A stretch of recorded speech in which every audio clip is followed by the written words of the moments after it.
Assalamualaikum warahmatullahi wabarakatuh. Hari ini saya bersiaran dekat Pantai Murik, Pantai Murik, untuk tengok hasil yang saya cakap saya pasang jaring semalam.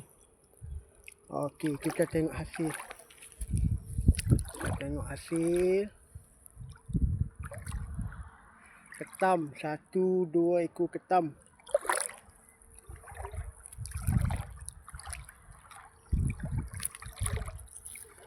Kita ke depan. Tak ada. Belum ada. 3 ekor. Besar kawan-kawan. 4. Ini kecil. 5 nanti saya akan lepaskan.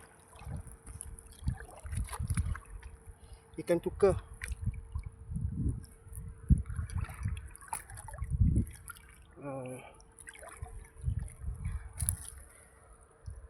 Belangkas. Kita ke depan.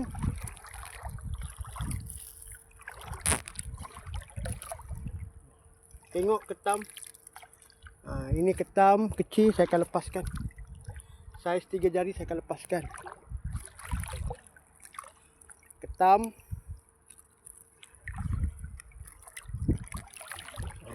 Saya pun sudah tak ada kira dah berapa.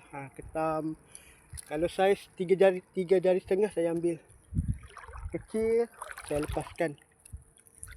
Mana tahu lagi 1 bulan masuk dekat jaring saya lagi.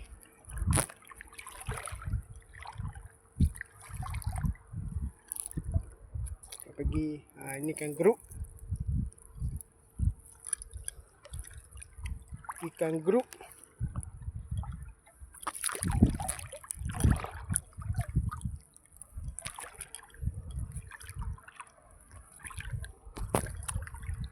Ikan geruk sudah jatuh tadi, sudah buruk.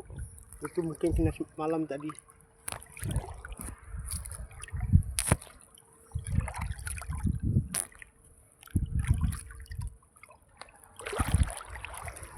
Ikan sebelah kecil saja.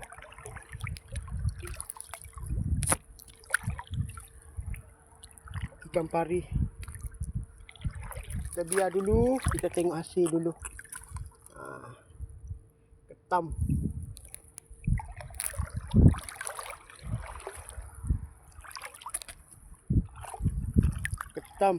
Ketam lagi.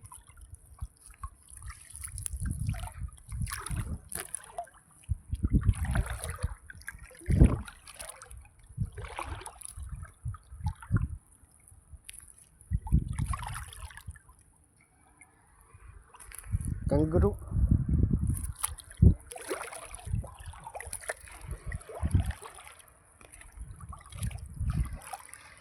Alhamdulillah ada lagi ketam. Itu apa tu?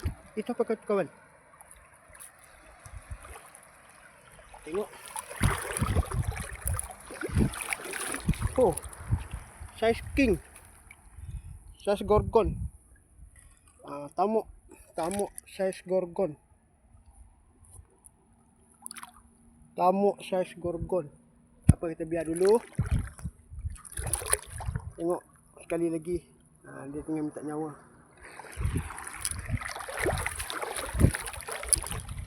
Belangkas ni saya akan lepaskan. Sebab saya tak makan belangkas.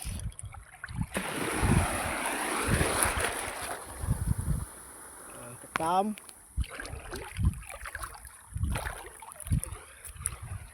Ketam lagi. Alhamdulillah rezeki dekat Pantai Murik. Ketam.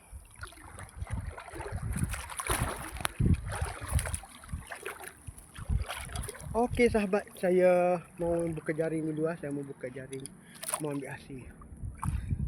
Nanti saya akan update lagi. Terima kasih.